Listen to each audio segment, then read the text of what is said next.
kur mbaron koha e atit, fillon koha e Salianit, le të themi, dhe çdo naiv që mendon që lëvizja e Salianit do të shmang nga drejtimi i PD-s Berishën, unë mendoj që ka gabim dhe është thjesht naiv.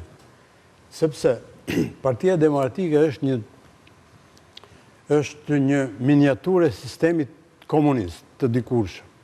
Do më thënë, nuk kishte hapësira e brenda sistemit të Enver Hoxhës dhe gjitha ata që ishin kundra, kalonin kufirin me sakrifica atyre dhe atje e kishin lirin.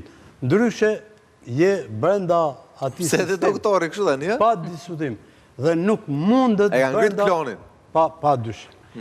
Ajo e kemi thënë, është parti e liderit, është parti e Saliut, është gati si një prom private, ku, ja, e pam në mirdit, u quan 2-3 veta nga sala, e bën Salianin i bret, edhe Saliu qeshte e aprovonte.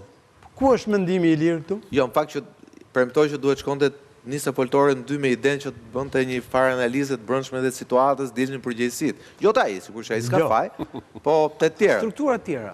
Ajo lloj strukture që ka PD-ja është e viteve 90 deri më sot nuk ka ndryshuar. E vetmja gjë, ndoshta, nga që është zvogluar PD-ja, nuk është më ajo situata ku njerëzit që ishin kundra merreshin e zhdëpeshin në dru në pallatin e kongreseve?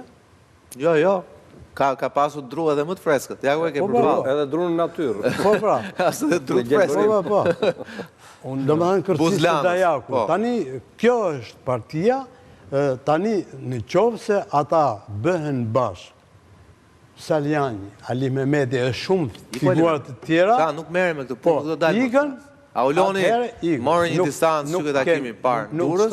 Nuk kemi asë një shpres, bile edhe me këta ishte shumë e vogël, por tani nuk ka asë një lloj shprese se këta mund të ndryshojnë diçka në Partinë Demokratike.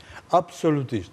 Sigurisht Partia Demokratike është forcë e dytë në Shqipëri, por që nuk mund të arri, jo vetëm të marrë pushtet, por nuk mund të arri të kush do qoftë të qaj Partinë e Saliut dhe pikë.